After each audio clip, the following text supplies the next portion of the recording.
nos han convocado para conversar un poco sobre el mundo del trabajo y seguridad social. Comentarles que nosotros venimos trabajando este tema. Yo soy docente del Servicio Central de Extensión de Actividades en el Medio de la Universidad de la República. Venimos con un equipo de investigación desde hace ya varios años, por lo menos desde 2019, trabajando temas vinculados a la transformación tecnológica en el mundo del trabajo. En particular, terminamos un proyecto recién vinculado a la industria 4.0 y los efectos sobre el contenido del trabajo, el empleo y la acción colectiva. Allí trabajamos con la compañera docente Mariana Mendi y tomamos, digamos, como foco dos áreas, ¿no? Un poco pensar cuáles son estas transformaciones en la industria por un lado y en los servicios por el otro. De alguna forma quería transmitirle acá algunas conclusiones, algunos elementos indicativos que han surgido de este proyecto de investigación,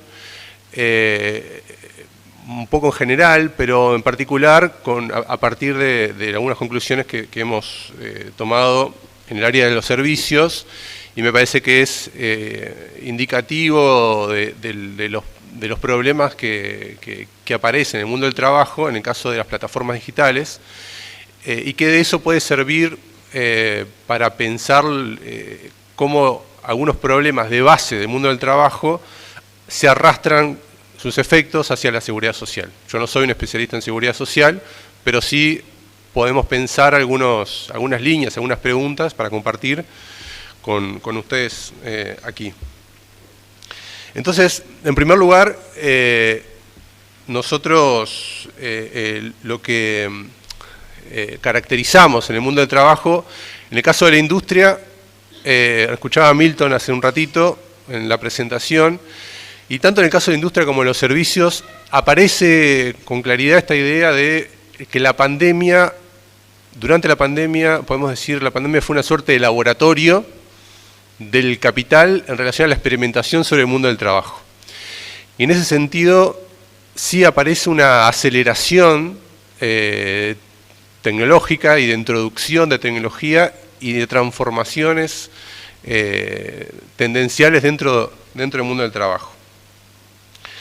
En este punto yo quería compartir algunas hipótesis, digamos, aún no son tesis porque seguimos investigando el tema y nos parece un tanto aventurado transformarlo ya en tesis, digamos, verificadas o corroboradas. Entonces sí nos parece abrir un poco el escenario y quería compartir un poco estas hipótesis.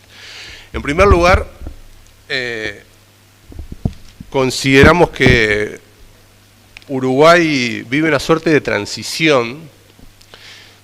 Hablamos de Uruguay porque el foco nuestro fue Uruguay, pero podemos analizarlo o compartirlo. Hemos compartido estas ideas con compañeras y compañeras, investigadores de América Latina. Una transición entre las viejas formas de producción y de organización del trabajo junto con nuevas formas de organización en las cuales está presente el proceso de aceleración de la digitalización del trabajo. Esta transición pone en tensión un conjunto de dimensiones clásicas dentro del mundo del trabajo. Entre ellas podemos hablar del régimen de acumulación capitalista, en el sentido de que la forma, digamos, en la cual se empieza a valorizar el capital empieza a depender cada vez más de una multitud de trabajos que hasta hace 50 años no eran, digamos, los más relevantes en la industria. Me refiero, por ejemplo, a la masa de trabajos cognitivos, parcelados, ¿no? Individualizados, que son los responsables, por ejemplo, de la programación, de la datificación, ¿no? La idea esta que un investigador sobre este tema, que habla de capitalismo plataforma, trabaja en el sentido de el dato como un núcleo de la organización y valorización del nuevo capitalismo.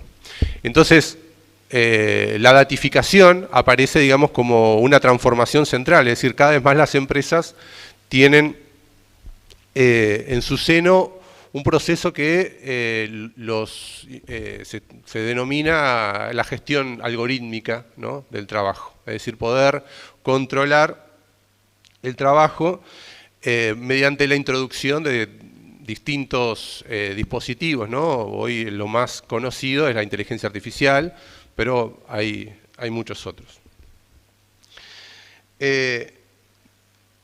Decía que pone en tensión el régimen de acumulación, pero también la organización del trabajo en un sentido más general, ¿no? Es decir, todas las formas de control, de resistencia, también aparecen tensionadas en esta transición. La cultura del trabajo y la construcción también de identidades y, por supuesto, las formas de acción sindical.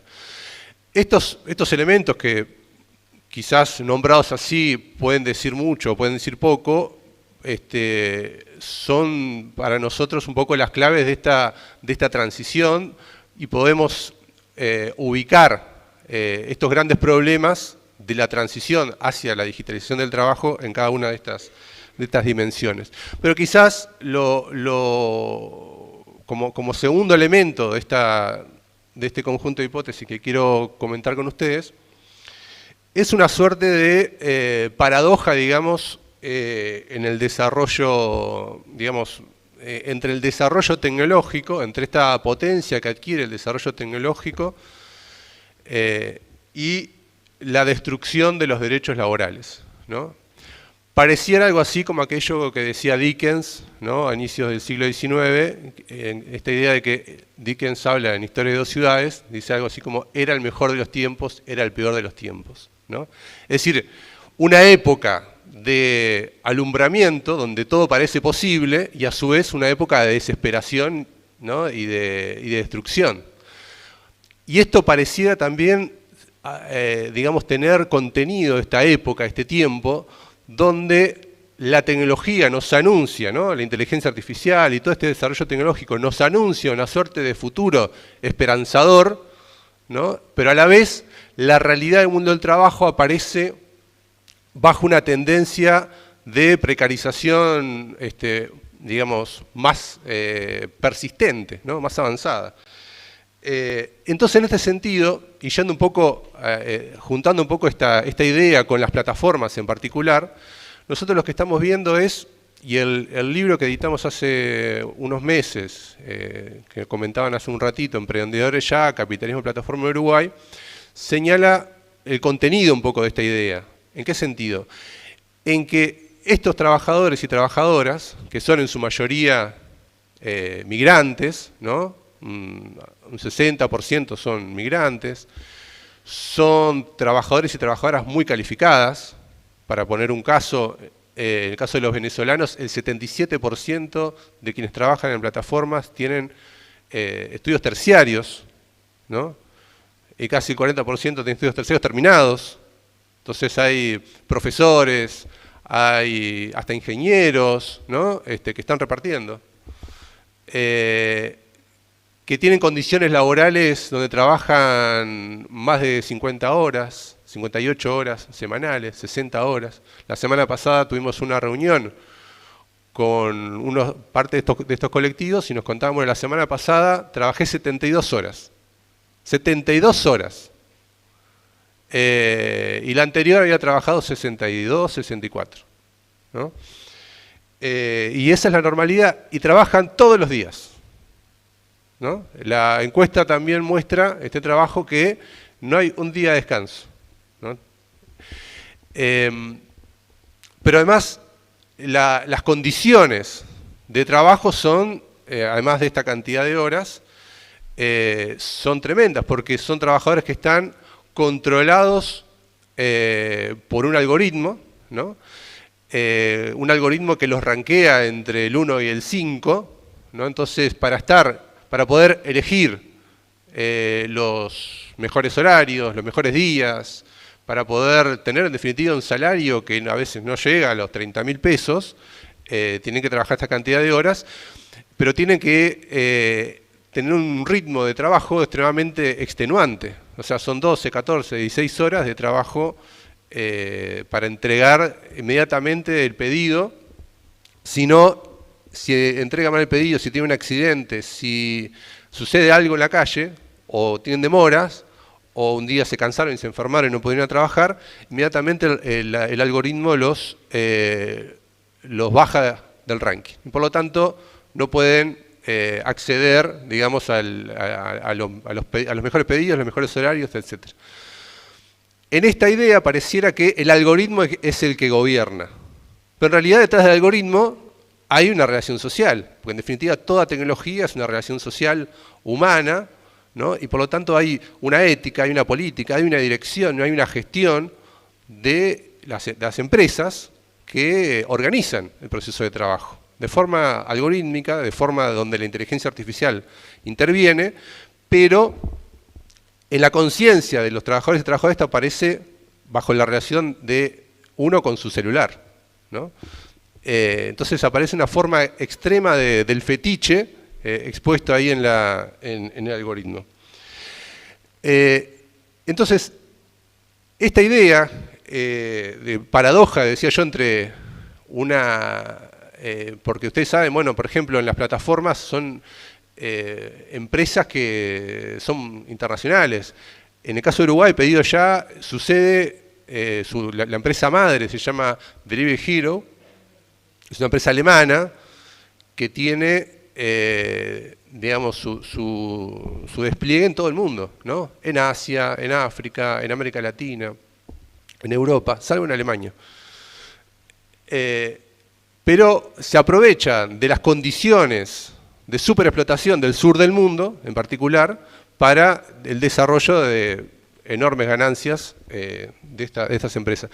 Pero volviendo un poco a la tesis, para no irme de idea, yo creo que pareciera que volvemos a formas pretéritas de explotación capitalista, ¿no? Esta idea de el mundo del trabajo, del futuro, se parece mucho a las formas del protocapitalismo de los inicios, de la revolución industrial, donde se trabajaba 12, 14 horas o 16 horas hasta que uno no pudiera más. Pero con una diferencia, de que ahora el escenario de pandemia y las formas en que aparecen estos trabajadores introduce un debate que me parece que es pertinente para discutir en este ámbito, que es el debate sobre el trabajo dependiente o autónomo. Dependiente o autónomo. Creo que aparece ahí un centro que viene siendo debatido y que es el siguiente. Nuestra caracterización es que estas empresas, plataformas, o podemos llamarle que han desplegado el trabajo uberizado, porque Uber, así como antes se llamaba el trabajo de tipo Walmart, ¿no? De trabajo, ¿no? O Toyota, es decir, que se nombra un tipo de empresa o una firma para mencionar una idea más general de cómo se está transformando el trabajo, ¿no? El toyotismo, el fordismo, la uberización del trabajo, parecería una forma de denominación que nos permite entendernos rápidamente, ¿no? Estas empresas se instalaron en Uruguay, Uber 2014, Pedido Ya un poco antes, pero en su generalización es mucho más reciente, y todas estas empresas de forma acelerada, ¿no?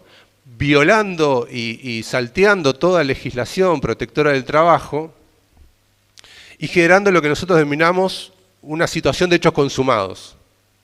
Es decir, se instalan en el país, en los distintos países. Ustedes saben que Uber se instala, salieron hace un par de años, los Uber Files, ¿no? Los archivos que demostraban cómo Uber, ¿no? Y sus ejecutivos habían sobornado personal de gobierno, jueces, es decir, un conjunto digamos, de todo el detrás del discurso de las plataformas y de la libertad y no sé cuánto, aparecía lo más oscuro, digamos, del típico negocio de cualquier empresa capitalista de forma cuasi mafiosa, ¿no? Esto fue público, salieron hace unos años. Entonces, la forma de implementación de estas empresas fue acelerada y generando una suerte de hechos consumados donde ahora tenemos una nueva realidad donde denominan a estos trabajadores, conductores, aquellos que trabajan en bicicleta o en moto, como colaboradores, ¿no? Como emprendedores, como trabajadores independientes o autónomos, ¿no? Y en lugar de desarrollar contratos laborales con todos los derechos garantizados, salario vacacional, licencia, etcétera, etcétera, firman un tipo de contratación de tipo comercial, ¿no? Un unipersonal frente a una corporación globalizada, ¿no? Una suerte de igualdad jurídica que esconde una desigualdad social enorme, ¿no? Lo que la investigación nuestra demostró, así como al menos que yo conozco 5 fallos jurídicos, hace un rato hablábamos esto, ¿no? 5 fallos jurídicos, la jurisprudencia uruguaya unánimemente determinó que son trabajadores dependientes y no autónomos. Nuestra investigación también profundizó esta idea de que al estar controlados por el algoritmo, al estar a la empresa determinar las condiciones en que se desarrolla el trabajo, el salario, que esos trabajadores no pueden elegir su clientela, están absolutamente determinados, su jornada laboral, su horario y demás, por la empresa, son en definitiva, adoptan una forma dependiente, ¿no? Adoptan una dependencia que se manifiesta en la organización del trabajo, pero no se expresa en la forma jurídica en la cual están contratados esos trabajadores y trabajadoras. Entonces ahora, frente a esos hechos consumados, el Estado viene a legislar, donde yo hago una crítica, bueno, nosotros hacemos una crítica a los proyectos, en el caso uruguayo, pero en el caso también a los casos internacionales, que nosotros señalamos consolidan el falso autónomo. Es decir, que dan algunos derechos a esos trabajadores, pero no todos, ¿no? Entonces yo creo que en el proyecto actual que está en discusión en el Parlamento hoy, que es un proyecto del Ministerio de Trabajo, genera este perjuicio, en definitiva, para los trabajadores. Porque lo que señala es un trabajador clase A y un trabajador clase B. Un trabajador dependiente, que tiene todos los derechos asociados al trabajo dependiente, y un trabajador autónomo, que tiene algunos, pero no todos. Y además, con otras, digamos, otras discusiones vinculadas a que la negociación colectiva de esos trabajadores autónomos solo alcanza, o sea, sería alcanzable para aquellos que estén afiliados, que sean autónomos y estén afiliados como autónomos, pero no para todos. Entonces, recorta en definitiva, es un recorte de derechos, es nuestra caracterización. Cuando, en realidad, lo que debería avanzarse es que estos trabajadores y trabajadoras se los regule como trabajo dependiente, ¿no? Pero además, es decir, que como se está haciendo en el caso de las recomendaciones de la Unión Europea, que lo que determina es que la presunción de laboralidad recae sobre la empresa. Es decir, son las empresas las que tienen que justificar que son trabajadores independientes y no al revés. No son los trabajadores los que tienen que ir a los tribunales a decir y demostrar que están controlados por el algoritmo, etcétera, etcétera. Sino que son las empresas las que tienen que demostrar que son trabajadores independientes. Mientras tanto se los considera como dependientes. Y yo creo que, y es la Unión Europea, no es el gobierno del Soviet, ¿no? Es decir, es un organismo que aparte ha sido, este tipo de legislación ha sido consecuencia de movilizaciones muy importantes de sindicatos a nivel internacional y en Europa que han trabajado duramente sobre esto, ¿no? Entonces yo creo que esta discusión para nosotros es totalmente central, y las tendencias que estamos verificando, señalando en el mundo del trabajo, me parece que son centrales para esta discusión, es decir, para la discusión sobre la protección social de los trabajadores y las trabajadoras. Debemos aceptar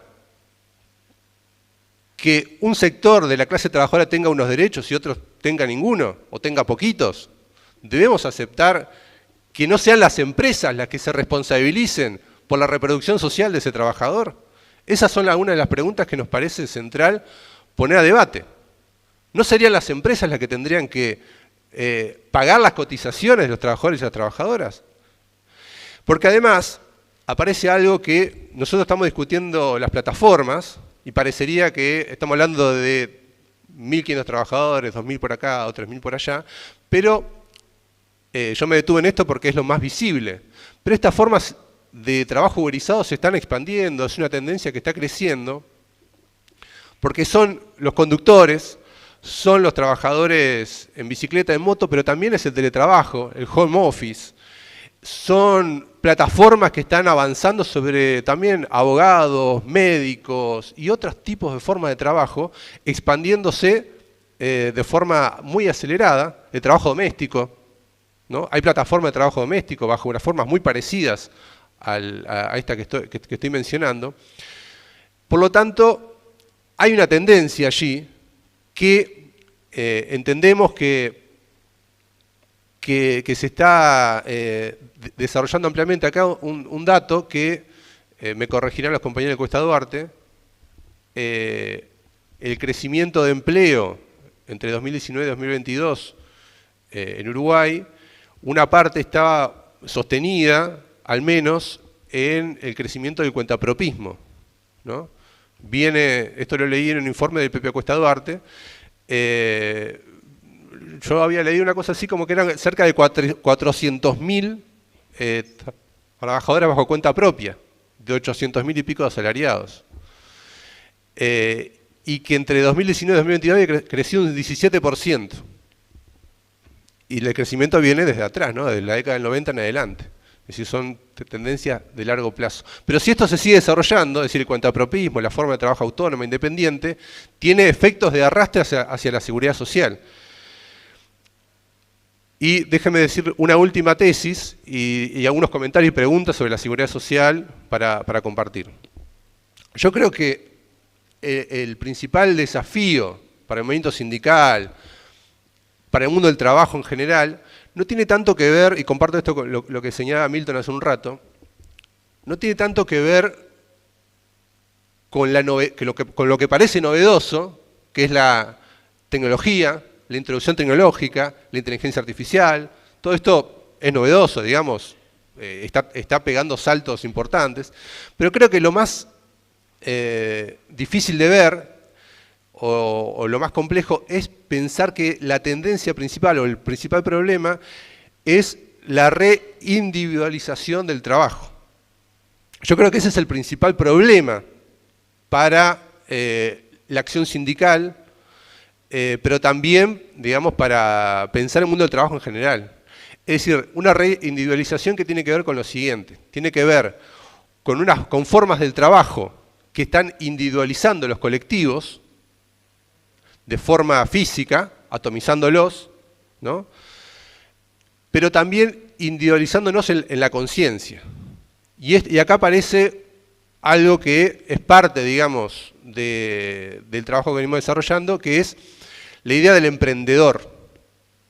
La idea de, podemos llamarlo, la dimensión ideológica del fenómeno, ¿no? La idea de que este diseño organizativo de la organización del trabajo tiene efectos en cómo el trabajador o la trabajadora se conciben a sí mismos. No es lo mismo concebirse como parte de un colectivo de la clase trabajadora que considerarse como empresario de sí mismo, como self-emprendedor, como autoemprendedor, en relación a las posibilidades organizativas y de acción colectiva. Y yo creo que hay ahí una disputa político-ideológica que es absolutamente central y que tiene efectos no solo para pensar la seguridad social, sino para pensar la política. Miremos la región nomás y podemos ver que este fenómeno de la idea de la autonomía, ¿no? Tiene, digamos, una dimensión central. Porque, por supuesto, si alguien dijera acá, ¿a quién no le gusta ser autónomo? Si yo preguntara acá, cualquiera de ustedes, ¿quién no quiere ser autónomo? ¿Quién no quiere tener un trabajo autónomo? ¿Quién no quiere tener libertad en su trabajo? Alguien diría, o autonomía o esclavitud, todos elegimos autonomía. Ahora, suponemos, la situación es la siguiente. Es claro, las empresas y el capital trabajan sobre ese deseo de autonomía, ¿no? Lo alimentan, pero esa autonomía es completamente recortada, falsa, y aparece en la conciencia del trabajador y la trabajadora como una idea que se va asentando, ¿no? A nosotros nos preguntaron en los talleres que hacemos con repartidores, repartidoras, conductores de Uber y demás, ¿nos podemos organizar? Nosotros somos unipersonales, nosotros somos trabajadores independientes, autónomos.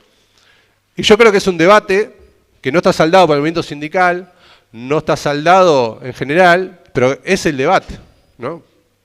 Entonces, por último, quería mencionar esto de la reindividualización del trabajo como un fenómeno central. Y cerrar, me parece, con algunas cuestiones vinculadas a la seguridad social, algunas preguntas o reflexiones para retomar algunas ideas.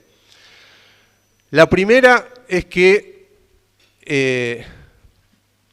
este fenómeno, estas transformaciones en el mundo del trabajo, para nosotros el núcleo, pensando en la protección social, que no es solo la jubilación, como decían hace un rato, es develar el núcleo si son trabajadores autónomos o trabajadores dependientes. Esa me parece que es una primera cuestión a discutir. Ya les comenté cuál es nuestra posición. La segunda es si tienen condiciones de trabajadores o si consideramos que son, en un sentido muy general, parte de la clase que vive su trabajo, tienen que tener las mismas condiciones y derechos que el resto de la clase que vive su trabajo, más allá de la forma jurídica que hoy tengan esos trabajadores y trabajadoras. Y por último, una reflexión de orden más general, porque, repito, no soy especialista en seguridad social, pero entiendo que la seguridad social tiene, digamos, algunos condicionantes, algunos determinantes, vinculados a lo demográfico, vinculados a las transiciones educativas y en particular al mundo del trabajo.